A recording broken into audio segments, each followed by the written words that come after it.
अच्छा, हमने ना जो पेस्टल में अभी तक पढ़ा है वो पहला पी पढ़ा, फिर ई पढ़ा और फिर एस पढ़ा, और आज हम पढ़ने जाने हैं टी, टेक्नोलॉजी। ठीक है, वैसे तो इसका जो एनवायरमेंट प्लस लीगल है वो भी कोशिश करेंगे, अगर आज हो जाता तो ठीक है, वरना टेक्नोलॉजी टेक्नोलॉजी पहले बड़ा था जो पुराने थे, अब नहीं, अब ये इतना बड़ा नहीं है। उसकी वजह यह है क्योंकि इसका जो बहुत बड़ी चीज थी वो चली गई है आपके डाटा के अंदर, उस पेपर में चली गई।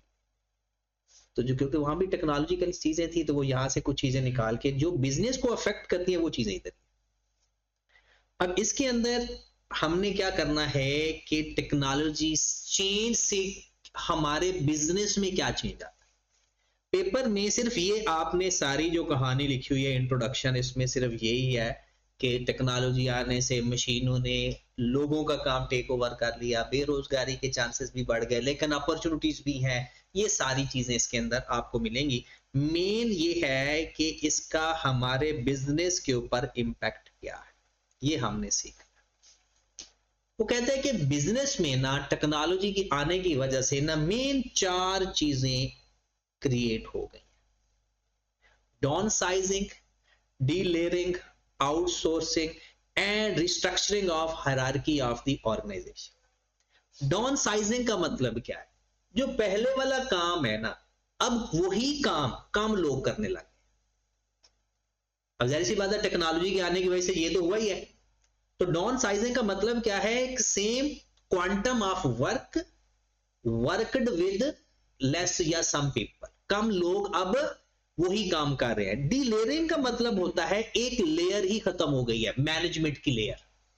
अब इसकी एग्जांपल मैं आपको देता हूं कि मिसाल के तौर पर एक आपका बिजनेस है तो आपने ना एक ऑर्डर टेकर रखा हुआ है। अब जो ऑर्डर टेकर है वो एक सिस्टम है, जाहिर सी बात है, उसका एक आपने डिपार्टमेंट ही बना लिया पहले। ठीक है, अब आपने अपने सारे क्लाइंट्स को क्या कह दिया, अपने सारे क्लाइंट को कह दिया कि यार आपको ना अब जब भी कोई मसला हो ना आप ना मुझे व्हाट्सएप कर दिया करें। इसका मतलब है जो बंदा आप उसे कहते थे कि ये हमारे क्लाइंट हैं, जाके ऑर्डर लेकर आओ, अब आपका वो डिपार्टमेंट खत्म हो गया। क्या आपने उनको खुद ही कह दिया यार आपको जब भी चीज की जरूरत है ना, आपने एक व्हाट्सएप मैसेज कर, आपने वहां पर एक बंदा बिठा दिया कि वो बंदा, अब वो जो डिपार्टमेंट है वो खत्म हो गया, वो कन्वर्ट हो गई, पूरी एक लेयर ही खत्म होगी। तो जब एक पूरा मैनेजमेंट सिस्टम ही खत्म हो जाए ना, उसे बोलते हैं डी लेयरिंग। और डाउन साइजिंग क्या होता है? लोग कम कर। और डी लेयरिंग का मतलब है एक पूरा डिपार्टमेंट, एक मैनेजमेंट सिस्टम ही खत्म कर। और आउटसोर्स का क्या मतलब? कि आप वो काम करें जिसपे आप एक्सपर्ट हो, और जिसमें आप एक्सपर्ट नहीं हो वो आउटसोर्स करवा लें। पेपर में ये सवाल आ सकता है कि टेक्नोलॉजी चेंजेस की वजह से मैनेजमेंट के स्ट्रक्चर के ऊपर क्या फर्क पड़ा, तो ये 4 बातें लिखनी है। फिर इनमें से अलग से वो कह देगा कि थोड़ा थोड़ा एक एक दो दो लाइनों में एक्सप्लेन करे। एग्जाम्पल भी पेपर में आ सकती है, इसकी एक एक एग्जाम्पल भी दे। और तीसरा आउटसोर्स अलग से आ सकता है, वो कहेगा इसका फायदा बताएं और नुकसान बताएं। हमने फायदा भी कॉस्ट अकाउंटिंग में पढ़ा था और इसका नुकसान भी पढ़ा था कि फायदा ये होता है कि जिसमें हम एक्सपर्ट हैं वो कोर कॉम्पिटेंस हम खुद कर लेते हैं, जिसमें हम एक्सपर्ट नहीं है वो किसी और से करवा लेते हैं, हमारा टाइम बचेगा और क्वालिटी भी बेहतर रहेगी। और नुकसान ये होता है कि वो बंदा कल को, एक तो हम डिपेंडेंट हो जाते हैं, और कंपेटिटर भी कल को ये हो सकता है कि कोई और बंदा उसको अप्रोच कर ले, तो हमारी मेन वो कंपेटिटिव एडवांटेज नहीं रहती। पता है ना, कंपेटिटिव एडवांटेज का मतलब होता है कि कंपेटिटर के ऊपर हमें जो एडवांटेज है वो क्या है। Technological change also effect on many business on their structure and strategy. ये सवाल है पेपर में, वो कहता है कि ये सवाल है कि स्ट्रक्चर और स्ट्रेटजी के ऊपर टेक्नोलॉजी की वजह से बिजनेस में क्या अफेक्ट आया, ये पेपर में सवाल है और आपने ये चीजें लिखनी है। वो कहता है computerisation, communications, technology and other aspects of technology change have led to the major development in a business such as downsizing, delayering। ये टेक्नोलॉजी खत्म हो गया समझो। सबसे पहले ये देखो, ये क्या है? डाउन साइजिंग, लोग कम कर देना, वही काम कम लोग कर रहे हैं, वजह टेक्नोलॉजी की वजह से। Downsizing mean the reduction in the size of business organisation. Definition देखिए तो इससे ऐसे लगता है कि जैसे हमने बिजनेस ऑर्गेनाइजेशन कम होने का मतलब ऐसे लग रहा है जैसे हमने बिजनेस कम कर दिया। नहीं, बिजनेस भी कम किया, लोग कम कर दिए, सेम काम कम लोग कर रहे हैं। It does not necessarily mean that the business organization is selling fewer goods. It means that business activities are conducted by the smaller number of people. Or this is possible because of technology. Technological change makes downsizing possible because tasks were performed previously by human can now be performed by the machine या computer. हो गया downsizing, simple. Organisation कम करना, size of organisation reduce करना। It's not mean, ये लाजमी लिखेंगे कि business कम कर रहे हैं, कम चीजें बेच रहे हैं, बल्कि इसका मतलब है same task performed by smaller number of people. ये शक्ल ना बनाना चाहिए। डीलेयरिंग पहले होती थी, एक स्ट्रक्चर होता था हायरार्की, ऊपर बैठा मैनेजर, फिर उसके नीचे दो लोग बैठे हैं, वो तीन तीन लोगों को कंट्रोल कर रहे हैं, फिर वो तीन लोग अपने दो दो लोगों को कंट्रोल कर रहे हैं। इस तरह से एक हायरार्की बनी होती थी। लेकिन अब टेक्नोलॉजी की वजह से उन हायरार्की के अंदर ना उन्होंने क्या किया कि अच्छा यार इन चीजों की तो अब जरूरत ही नहीं है।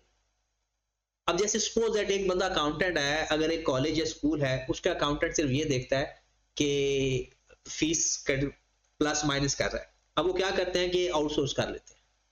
आउटसोर्स क्या, क्विक बुक या बहुत सारे ऐसे सॉफ्टवेयर आ गए हैं, और तमाम स्टूडेंट्स को कह देते हैं कि यार आपने ना कैश फॉर्म में फीस जमा नहीं करवानी, जायज कैश कर देनी है, या आपने उसके जरिए बैंक के थ्रू पे कर देनी। अब बैंक स्टेटमेंट से या किसी और वजह से वो डायरेक्ट वो डाटा ही वहां पर आ जाएगा, तो आपको वो अकाउंटेंट का जो काम है वो खत्म हो गया। तो वो कहते हैं कि डिलेयरिंग मींस रिमूविंग वन या मोर लेवल ऑफ मैनेजमेंट। ये देखें एमसीक्यूज यहां से बन सकते हैं, और ये आप लोग वहां पर देखो क्या लिखा हुआ था, reduce the size of the organisation, और यहां पर क्या लिखा हुआ है, delete या remove the one या more level of management in the organization structure. It could mean removing all layers of the management entirely. पूरा डिपार्टमेंट ही खत्म हो रहा है। लोग काम करेंगे तो डाउन साइजिंग है, मैनेजमेंट पूरा डिपार्टमेंट खत्म करेंगे तो डीलेयरिंग। कहता है just senior managers and front line managers and supervisor. वो कहता है लीविंग जस्ट सीनियर, वो कहता है कि वो जैसे यहां पर लिखा हुआ है, ये एक बिफोर डीलेयरिंग है, सीनियर मैनेजर, मिडिल मैनेजर और फ्रंट लाइन मैनेजमेंट। उन्होंने कहा यार इनकी अब जरूरत नहीं रही है। पहले ये मैसेज कुछ इस तरह से बोलते थे, ऐसे होता था ना, ये इसको मैं करते थे, फिर ये इसको। अब उन्होंने कहा यार डायरेक्ट आप ना मुझे बता दिया करो, दरमियान में किसी बंदे की जरूरत रही नहीं। तो अब आफ्टर डिलेयरिंग, हाँ ये अगर आप बना दोगे तो ये अच्छा रहेगा। When organization goes through delayering, middle managers are made redundant and there is consequently some, जाहिर सी बात है लोग भी तो निकालेंगे ना, जब मैनेजमेंट खत्म करेंगे तो लोग भी तो निकल जाएंगे। तो it is a some type of downsizing, but पूरा डिपार्टमेंट खत्म हो रहा है तो डिलेयरिंग। फिर है आउटसोर्स, तो यही है, वही है कि अपना काम बाहर से करवा लो। Outsourcing means hiring of other business organization to perform some admin या management instead of having to employ individual to do task internally।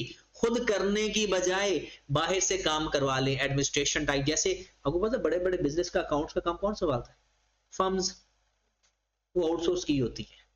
आपने देखा होगा ना कि यार वो हमें ना इंटरनल ऑडिट में चला गया। ये इंटरनल ऑडिट क्या है, कि ऑर्गेनाइजेशन ने फर्म्स को हायर किया होता है, यार हमारे अकाउंट्स आप ही देखा। अक्सर आपने देखा होगा कि जो बड़े बड़े प्लाजा वगैरह होते हैं ना, वहां आपको सफाई बड़ी जबरदस्त नजर आई होती है। उसमें क्या होता है, उन्होंने आउटसोर्स किया होता है। उसका फायदा क्या होता है कि वो थोड़ा सा भी काम खराब होगा ना, वो कंपनी को फोन करते हैं, वो पूरे के पूरे लोगों निकाल देती है। अगर आपने खुद रखा होगा ना तो फिर आपको सुपरवाइज करना पड़ता है। अगर आपने एक आउटसोर्स कर लिया तो काम आसान हो गया। अब आउटसोर्स कहता है कि following task might be outsource. ये पेपर में सवाल आ सकता है कि एग्जांपल दें क्या क्या आउटसोर्स हो सकता है, वो तो अपनी मर्जी से। A company might arrange the external accountancy firm over the administration of किसका, लोगों की तनख्वाहें, वेजेस, सैलरीज वगैरह देने के लिए आपने एक बंदा हायर कर लिया, फर्म हायर कर ली कि यार ये काम आप हमारा देखा करो, एंट्रीज वगैरह का हमें नहीं पता होता।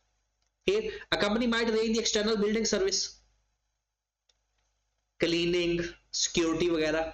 आपने कहा कि यार ये जो लाइट का इशू है ना, ये आपने किसी इलेक्ट्रॉनिक्स की कंपनी कह दी कि जब भी कोई लाइट एक कम हो, लाइट चली जाए, ये आपने हैंडल करना है। वो आपका कंपनी के अंदर एक मैनेजर बिठा देंगे, वो बैठा होगा, जब भी कोई मसला होगा वो अपने वर्कर को फोन करेगा, वो आकर ठीक करते। A company must produce motor cars, might outsource the manufacturing of most, even all the component parts. आपको पता है BMW के बारे में सुना होगा आपने। BMW एक गाड़ी है जो खुद गाड़ी को नहीं, कुछ भी नहीं बनाती। वो क्या करती है कि पार्ट्स लेती है, असेंबल करवाती है और गाड़ी बनाती है। ये मेरे ख्याल में कौन सा एक फर्नीचर का ब्रांड है, आई थिंक नाम मुझे भी याद नहीं आ रहा, कि वो एंड पे वुड आता है, कुछ भी ऐसे। अब मेरा वास्ता था पड़ा कि हमारे यहाँ पर एक एडमिनिस्ट्रेशन में खातून काम करती थी, तो उनके हस्बैंड का था वो ब्रांड।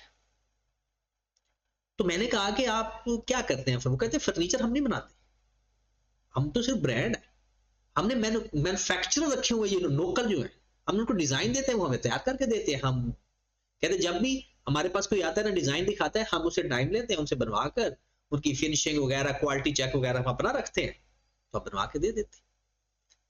तो बहुत सारे जो मैन्युफैक्चरर होते हैं ना, वो कभी कभी खुद से कुछ भी नहीं बना रहे होते, लेकिन नाम उनका ही चल रहा होता है, वो सारा ही आउटसोर्स कर रहे होते हैं। Many companies outsource their IT, some companies outsource some of their office administration task, keeping and word processing वगैरह। रीजन क्यों हम ऐसा करते हैं? अब पेपर में आउटसोर्स का सवाल, क्योंकि देखें ना तो डाउन साइड मसला, आपने इस बात सुन ली होगी, आपको याद होगी, डिलेरिंग भी आपने सुन ली, ये भी ऐसा कुछ नहीं है, सिर्फ एक बार सुनना है और याद हो जाना, खुद से जाकर लिख देना paper. Reason why outsourcing is not popular in many countries, ऐसा क्यों है बहुत सारे मुल्कों में आउटसोर्सिंग?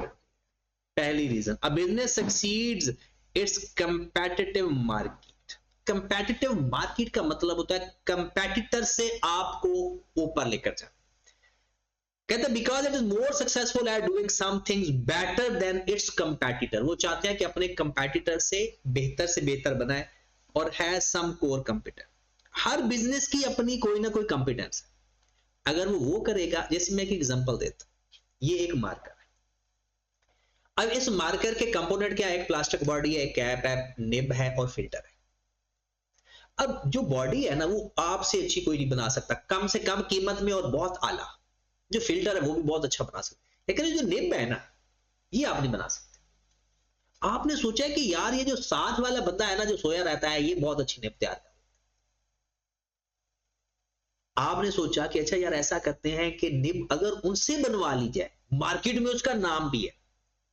अब आप कहते हो कि यार ये निब ना मैं आउटसोर्स कर लेता हूं, क्योंकि आप अगर इस निब, एक तो आपका टाइम लगेगा और उसकी क्वालिटी की जितना बन भी नहीं सकता। तो इसका फायदा तो है कि आपका फिर ये एक परफेक्ट मार्कर तैयार होगा। पहले लोग आपके मार्कर की तारीफ करते हैं, लेकिन निब की तारीफ नहीं करते, कहते हैं बॉडी इनकी अच्छी है, ये तो फिल्टर ठीक जा रहा है, लेकिन निब ठीक नहीं। तो अगर आप आउटसोर्स कर लेंगे, क्वालिटी की निब ले लेंगे, लेकिन ये जो निब आप लेंगे, ये आपकी कंपेटिटिव एडवांटेज नहीं बन सकती, क्योंकि वो और कंपेटिटिव एडवांटेज तो वो होती है ना कि जो आपके कंपेटिटर पर या तो हो ना वो खूबी, या वो अचीव करे तो उसे बहुत मुश्किल है, लेकिन ये तो वो भी खरीद सकते हैं, आप भी खरीद सकते हो। तो ये इसका नुकसान है, लेकिन फायदा ये है कि आपका जो मार्कर है वो अब परफेक्ट बन जाए। तो वो कहता है कि a successful business has some core competencies that enable it succeed and do better than a rival। तो दूसरे से आप वो क्या है आपके, इस मार्कर की एग्जांपल दें, इसकी बॉडी केसिंग, इसका फिल्टर, लेकिन ये निब आपकी कोर कंपिटेंस कहता है। a business also do other tasks that support its main activities such as office admin, IT support वगैरह। वो कहते हैं does not have a particular skills in these activities and there are other companies can do these tasks just well and in some cases much better। कहते हैं ये तो मैंने अभी निब की एग्जांपल दी ना, वो कहता है ऑफिस के काम, आईटी की सपोर्ट, वो जो बाकी आपके काम होते हैं ना, इसकी बुक कीपिंग, इसकी जर्नल एंट्रीज पास करना, कहता है वो आप अच्छा नहीं कर सकते, वो बाकी जो लोग हैं वो आपसे कहीं बेहतर कर सकते।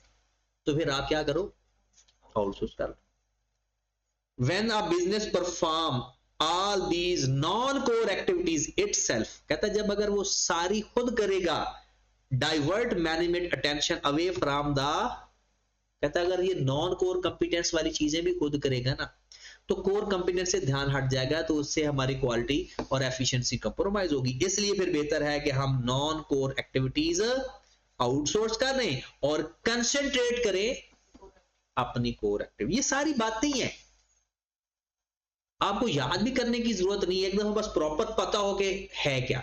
Outsource is made the easier high quality technology. फिर प्रॉब्लम क्या है इसमें, कहता आउटसोर्स पॉसिबल क्या है, ये एंड पे तो लिखना है ना कि outsource is possible with the high quality communication, computer software, ERP software. इससे प्रॉब्लम क्या हो सकते हैं, प्रॉब्लम वही हो सकते हैं, एक तो हमारा कंट्रोल नहीं होता, एक ये इलास्टिक नहीं होता। इलास्टिक का मतलब है चेंज, क्योंकि अगर हमने ऑर्डर दे दिया तो फिर तो कल को चेंज करने की जरूरत पड़े, ये प्रॉब्लम है। दूसरा जो ये कभी भी जो नॉन कोर कॉम्पिटेंस है वो हमारी कभी कंपैरेटिव एडवांटेज नहीं बन सकती, कभी भी फिर वो कोर कॉम्पिटेंस बन ही नहीं सकती। कहते हैं initially outsourcing firm higher quality products और services capture the business but later they fail to maintain same quality. तो शुरू में उन्होंने अच्छा दिखा दिया, बाद में क्वालिटी कंप्रोमाइज कर दी, क्योंकि वो हमारे कंट्रोल में तो है ही नहीं। When a company outsources non-core but critical operation, then it loses direct control over the function, and this can result in inefficiency, delay, mismatch. कहता जब हम सारी सी बात है इंडिपेंडेंट किसी और के ऊपर, कभी लेट हो गया, कभी काम अच्छा ना हुआ, when company continuously rely on the outsource firm, then it may weak internal capabilities, make it become very difficult to bring back to the function in house and when needed by the firm. कल को अगर वो हमें कहता है कि भाई छोड़ दिया, मैंने आपको नहीं देना, तो हम तो तैयार ही नहीं कर। तो इसलिए नॉन कोर कॉम्पिटेंस पर भी थोड़ी बहुत वजह होनी चाहिए कि कल को अगर वो भाग भी जाता है तो हमारे पास कुछ ना कुछ हो। Sometimes outsource firm may gain sufficient knowledge. Outsourcing firm वो जिससे हम निब खरीद रहे थे ना, उनको ये अच्छी केसिंग बनाना भी आ गई, अच्छा इसके अंदर जो फिल्टर बनाना है वो भी आ गया। लॉजिकली ये निब हम देते नहीं, हम खुद बनाते हैं, पूरा मार्कर ही खुद दे देते हैं। इसका मतलब है वो हमारा एक आज हमारे लिए सर्विस दे रहा था, कल हमारा वो कंपेटिटर बात के सामने आ जाता। And expertise of the industry and they become competitor to our business venture. और when companies share sensitive information with outsourcing firm, then the always risk of data breach, misuse of confidential information. जाहिर सी बात है, information ही तो सब कुछ। कहता जाहिर सी बात है अगर हमने कोई चीज बनवानी है तो इसके लाइक बनानी है तो हमें कुछ इंफॉर्मेशन भी देनी पड़ेगी, और वो अगर सीक्रेट या वो जो हमारा मेन कोर कंपिटेंस एडवांटेज था वो भी कंप्रोमाइज हो सकता। खत्म हो गया आउटसोर्सिंग। रिस्ट्रक्चरिंग, रिस्ट्रक्चरिंग का मतलब क्या होता है, रिस्ट्रक्चर चीज अपडेट करना। Different organisation merge function sections and department, ये भी जस्ट लाइक एक तरह का ना वो डाउन साइजिंग और डिलेयरिंग टाइप है, चीजें इकट्ठी कर देना, मर्ज कर देना। पहले 4 ब्रांचें थी, अब सारी ब्रांचेस का एक हेड ऑफिस बना देना, इस तरह की चीजें।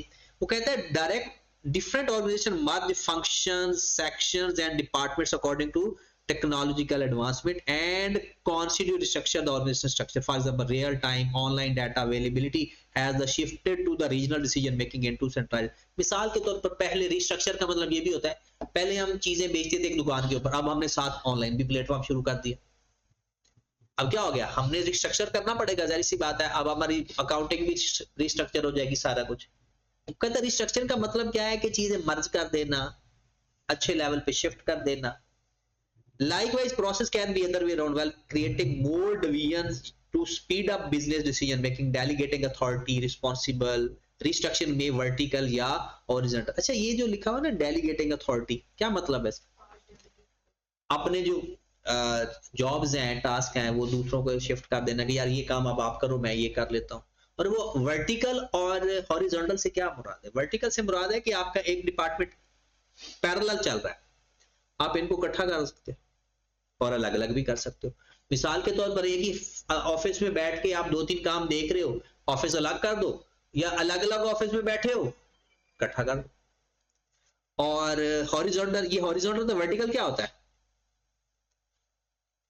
मतलब ये सीनियर जूनियर का काम है, ये सेम है, ये सीनियर जूनियर का काम है। जैसे ये एक डिपार्टमेंट का मैनेजर बैठा है, ये एक डिपार्टमेंट का मैनेजर बैठा है, ये दोनों मैनेजर काम कर रहे हैं, एक परचेज का एक सेल का, तो इसका एक ही है, ये सीनियर है, ये जूनियर है। उसके बाद थोड़ी सी टर्म्स हैं। वर्चुअल कंपनी क्या होती है? ऐसी कंपनी जिसका फिजिकल कोई ऑफिस नहीं होता, मोस्टली नहीं होता, हो भी सकता है, लेकिन वो ज्यादातर जो ऑर्डर वगैरह सब कुछ क्या है वो ऑनलाइन काम करते हैं, उसे हम क्या बोलते हैं? Virtual company. एक नजर आपने पढ़ना है, वो सारी चीजें आपको पता चल जानी है। उसके बाद online social media. Online social media जैसे एडवर्टीजमेंट करने के लिए आप फेसबुक आ गया, इंस्टा आ गया, ऑनलाइन आप सारा काम कर रहे होते, सोशल मीडिया इस्तेमाल कर रहे हो अपने बिजनेस के पर्पस के लिए। कहते हैं social media has change the business model, personal and business entities no have become the digital identity. Physical interaction, traditional marketing, traditional business have affected through digital social media. Social media platform like Facebook, Instagram, YouTube, Twitter, वो सारे आप लोग सारे ही आपको पता है different. वो कहता है ये सारी चीजें क्या है, ये अब बिजनेस को अफेक्ट कर रही है। किसी को कम बिजनेस को बढ़ाना हो, कम करना हो, गलत सच को झूठ और झूठ को सच बनाना हो, बस यहां पर ही हो जाए। Big data. डाटा क्या होता है? इंफॉर्मेशन। अब बिग डाटा ज्यादा इंफॉर्मेशन, पहले इंफॉर्मेशन थोड़ी थी, टेक्नोलॉजी की वजह से ना इंफॉर्मेशन का भरमार आ गया। अब सिंपल, अगर आपने एक लैपटॉप खरीदा और लैपटॉप खरीदने के लिए आप सपोज दोस्तों से या इधर उधर पहले विजिट करते थे, अब क्या करते हो? सबसे पहले ऑनलाइन ऑनलाइन देखते हो, उसका रेट आपको मिल जाता है, सारा कुछ। उसमें सिर्फ एक इशू आता है कि ऑनलाइन में कि क्वालिटी का, वो अच्छा भी हो सकता है, बुरा भी हो सकता है, लेकिन जहां पर एडवांस चीजें हैं, जैसे अमेज़न ने किया हुआ है कि भाई अगर आपकी चीज खराब निकलेगी तो हम आपको डैमेजेस भी पे करेंगे। तो आपको अब इंफॉर्मेशन बहुत ज्यादा है और फिर उसको स्टोर करने के लिए भी आपको उस तरह से चाहिए। कहता है extremely large data set are being gathered, analysed, reversal pattern, fashion, trend, associations, preference. अब आपने देखना है कि जैसे सपोज दैट आपने गाड़ी खरीदनी है, तो गाड़ी खरीदने के लिए कौन सी चल रही है आजकल वेबसाइट अच्छी? एक तो OLX पे चले जाते हो, पार्क व्हील्स। और पार्क व्हील्स में पहले वो कहता है अच्छा बताओ पैसे कितने आपको, वो रेंज पूछता है, हम सेट करते हैं 5 लाख से कम आपको गाड़ी तो वो रेंज पहले वो फिल्टर पूछ लेता है। तो ये क्या है? वो कहता है कि उसके ऊपर तो बड़ी इंफॉर्मेशन है, लेकिन उसको फिर एनालिसिस करना। जैसे आप एक बारोबार शुरू करना चाहते हो कि मैंने वो ये एक ऐसे एक लेक्चर सुना फेसबुक पर ऐड कैसे लगाते हैं, और उसने कहा कि यार सबसे पहले तो आपने बंदे ढूंढे ना कि आपने किसको टारगेट करना है। और फेसबुक पर तो इतनी इंफॉर्मेशन आ जाएंगी, आएंगी भी सही जाएंगी भी सही, तो उसको फिर फिल्टर किया जाता है कि आपने किधर लेकर कैसे जाना। तो ये भी किसकी वजह से पॉसिबल हुआ? टेक्नोलॉजी की। फिर एआई, आर्टिफिशियल इंटेलिजेंस ने, वो कहते हैं artificial intelligence has shifted a paradigm, different business segments are using the artificial intelligence. Even कि हमारे काम के अंदर आर्टिफिशियल इंटेलिजेंस आ गई। पहले क्या होता था, टीचिंग के अंदर एक टीचर की कमाल की वैल्यू होती थी। बच्चा पूछता था सवाल कि सर ये क्या होता है, तो टीचर बताता था, तो वो कहता था बल्ले बल्ले, हमारा तो इधर दिमाग ही नहीं गया। अब क्या होता है, वो चैट जीपीटी में पुट करता है, उसको 4 जवाब मिल जाते हैं, तो वो टीचर से ज्यादा किसकी इज्जत करेगा? Chat GPT. उसकी वजह क्या है कि पहले इंफॉर्मेशन सिर्फ एक टीचर की हद तक महदूद होती थी, और टीचर के पास भी बड़ी हाँ, अब ये है कि चैट जीपीटी की जो इंफॉर्मेशन है वो स्टूडेंट से फिल्टर नहीं होती। मतलब उसको जो सच्चा झूठा जवाब आ गया, टीचर से जज कर लेता है कि अच्छा ये जवाब बनता भी है या नहीं बनता। ये एक गैप है, वो कभी पूरा नहीं हो सकता। वो हमेशा ह्यूमन तो इन्वॉल्व रहेगा ही रहेगा सारी जिंदगी। फिर उसने लिख दिया कि ऑनलाइन असिस्टेंट्स, हाँ ये है, चैट जीपीटी से फायदा बहुत हो गया, चीजों के हिंट मिल जाते हैं। पहले क्या होता था, पर सोचना पड़ता था, अब ऐसी चीज प्रेजेंटेशन बनाओ 2 मिनट के अंदर बन जाती। 2 मिनट भी ज्यादा टाइम कह दिया।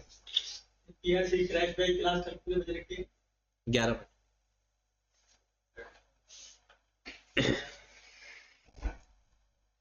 चलें जी, अब आ गया हमारे ये एक पोर्शन खत्म हो गया।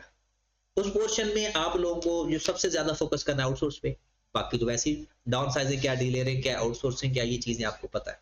फिर उसके बाद बिग डाटा क्या होता है, बड़ी इंफॉर्मेशन, उसको फिर स्टोर करना, एनालिसिस करना, बताएगा हमें कौन? टेक्नोलॉजी। फिर वर्चुअल कंपनी क्या होता है? Virtual company is possible due to technology. आपको एक सिस्टम चाहिए, सॉफ्टवेयर चाहिए, और उसके लिए वही पॉसिबिलिटी बन जाएगी। फिर आप लोग आर्टिफिशियल इंटेलिजेंस बिजनेस के ऊपर क्या इम्पैक्ट जी? 11 बजे, 1:30 बजे।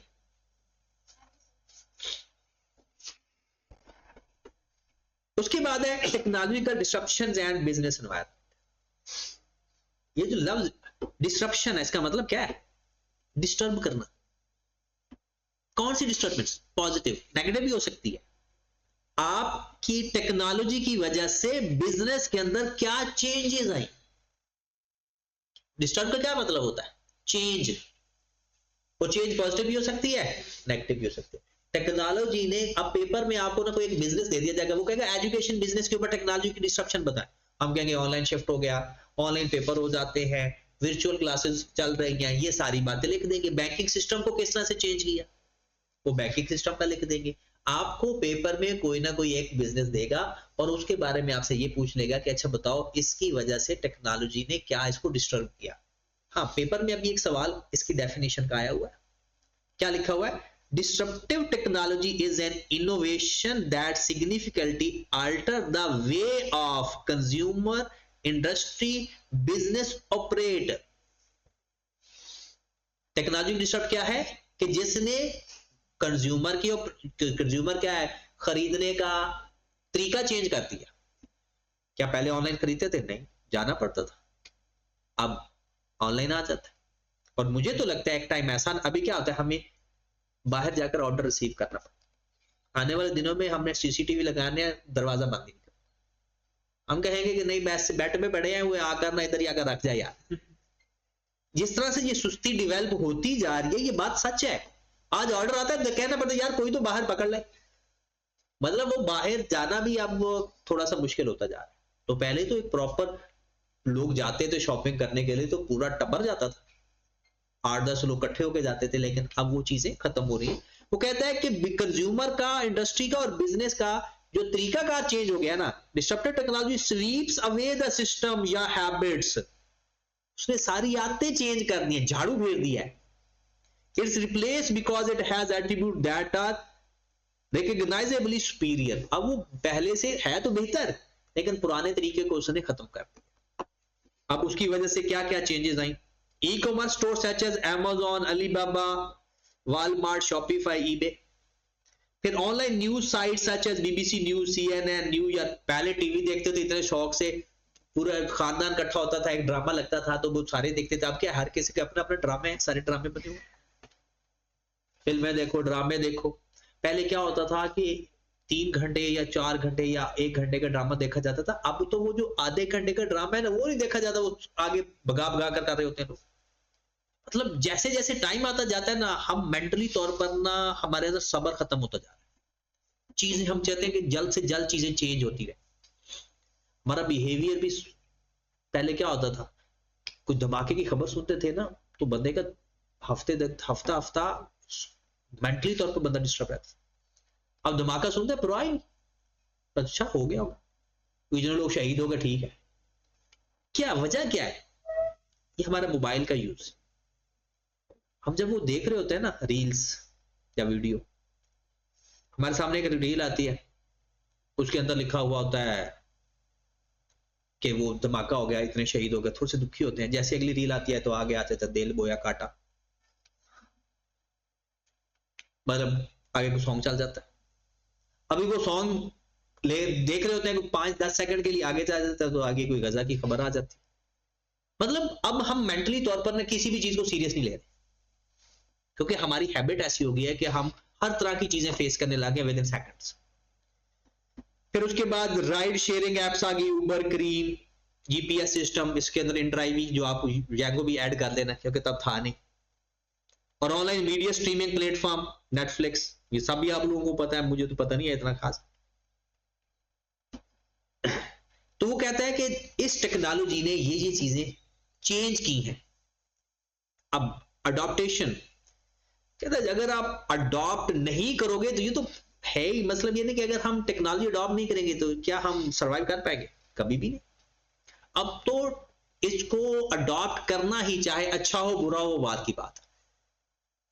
कहते हैं risk taking companies may recognise the potential disruptive technology in their own operations and target new markets and can incorporate it into their business process. कहता है जो रिस्क टेकिंग कंपनीज है वो नहीं छोड़ती, वो तो जैसे कोई नई टेक्नोलॉजी आएगी, अभी मैंने सुना है कि अबू बकर जैसा बंदा, जैसे उसे पता चला बरसात आ रही है, उसने 50 लाख की गुड़ियां ले ली थी, 50 लाख की, और 2 करोड़ में बेची।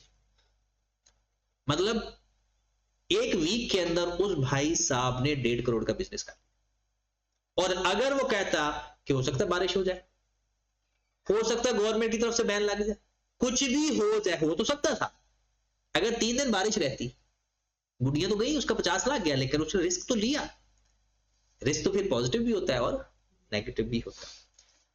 रिस्क एवर्स कंपनीज में conservative position, risk averse company जो रिस्क टेकिंग होती है वो अपॉर्चुनिटीज देखती है, फिर कभी नुकसान कभी फायदा, और जो रिस्क एवर्स होती है वो सोचती रहती है कि क्या कर।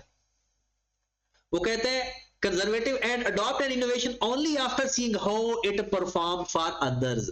वो बाकियों का बाद में, अब ये क्या है कि ये जो इसने गुड़िया को खरीदी थी उसके लिए तो पॉसिबल ही नहीं है, वो तो 3 दिन कमा गया। अब वो जो रिस्क अवर्स थी वो सोचता रहेगा काश ले लेता। तो फिर जब जिस दिन वो लेगा ना उस दिन बारिश भी आनी है, क्योंकि ऐसे बंदों के लिए ना यही होता है कि जो बंदे रिस्क नहीं लेते ना, जिस दिन वो रिस्क ले लेते हैं उस दिन पे कोई ना कोई गड़बड़ भी हो जाती है। Companies that fail to account the fact disruptive fact may find themself loss its market. कहता है जो कंपनियां नहीं करती, टेक्नोलॉजी को अडॉप्ट नहीं करती, वो फिर लॉस। अब वो कहता है कि जो risk technology of the digital age, ये चाली डिजिटल एरिया क्या है, processing power, communication speed, storage capacity, ये तीनों चीजें अब बहुत ज्यादा इंप्रूव हो रही हैं। आपको तो पता ही नहीं है कि पहले वो वेबसाइट खोलते थे ना, तो पहले ऐसे ना वो एक लाटू सा बना आता था, वो घूमता रहता, 3-3 मिनट वेबसाइट ही खुलती रहती थी। अब क्या इतना वेट होता है, हम वैसे ही बंद कर देते हैं अगर 3 मिनट हो। मतलब प्रोसेसिंग स्पीड इतना ज्यादा हो गई है कि हम चाहते हैं कि बस एक क्लिक की मारो। आईफोन की क्यों डिमांड ज्यादा, लेकिन महंगा है, सिर्फ क्या है, प्रोसेसिंग स्पीड की वजह से। हाँ कुछ लोग तो है ना वो वैसे ही हाथ में रखने के लिए कि वो फूफो की बच्ची को, माजरत, फूफो के बच्चों को बताओ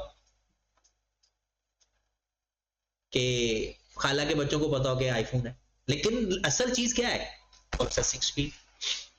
फिर उसके बाद कम्युनिकेशन स्पीड। पहले क्या था, कम्युनिकेशन स्पीड, अगर हम बाहर अमेरिका में कॉल करते थे या सऊदी अरब कॉल करते थे तो हम बात करते थे तो पहले कुछ टाइम लगता था, फिर आवाज उधर जाती थी, हम अगली बात कर देते थे, वो पिछली बात का जवाब आ रहा होता था। और आज कम्युनिकेशन स्पीड चेक करें कि हम विद इन सेकंड दुनिया में कहीं भी किसी भी वक्त शक्लो शक्ली भी कर सकते हैं, वो हमारी शक्ल देख सकता है, हम उसकी शक्ल दे सकते हैं। उसके बाद स्टोरेज कैपेसिटी। पहले क्या होता था, आपके अपने फोन में अगर देखें तो हमारे पास वो जो छोटे फोन होते थे, इवन के नंबर थोड़े से ज्यादा स्टोर नहीं होते थे। और कहते हैं कि ये क्या है, डिजिटल एज में सबसे ज्यादा प्रोसेसिंग स्पीड, कम्युनिकेशन स्पीड और स्टोरेज कैपेसिटी को उन्होंने। फिर इंटरनेट का तो आपको आइडिया है, इसको तो मुझे बताने की भी जरूरत नहीं है कि जो इंटरनेट की स्पीड है, उसके बाद पीडी है, पर्सनल डिजिटल असिस्टेंट, ये एक नजर आपने पढ़ना है बस, इसके बाद इसको याद करने की जरूरत नहीं है। वाईफाई का सारा, ई बिजनेस का क्या मतलब है और ई कॉमर्स का क्या मतलब है।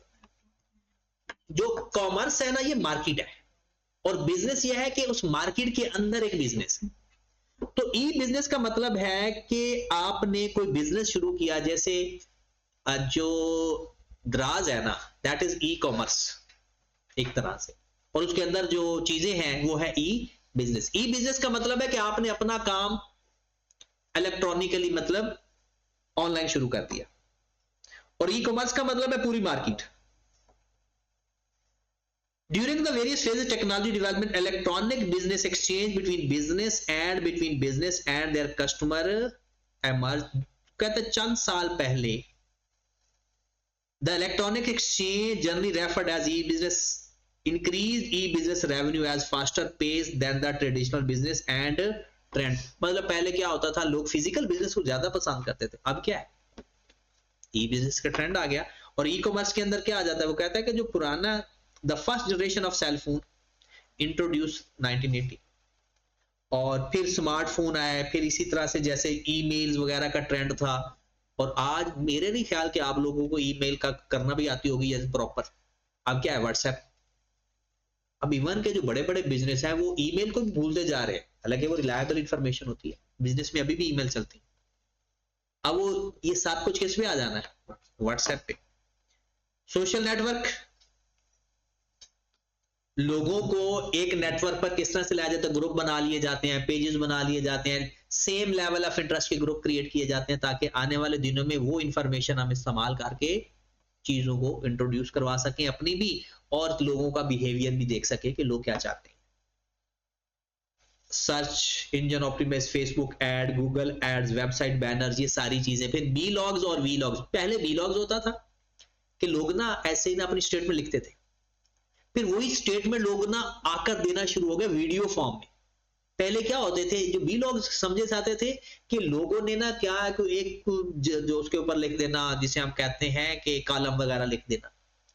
अब क्या है, उसी चीज को उन्होंने क्या शुरू कर दिया, वी लॉग्स वीडियो फॉर्म में।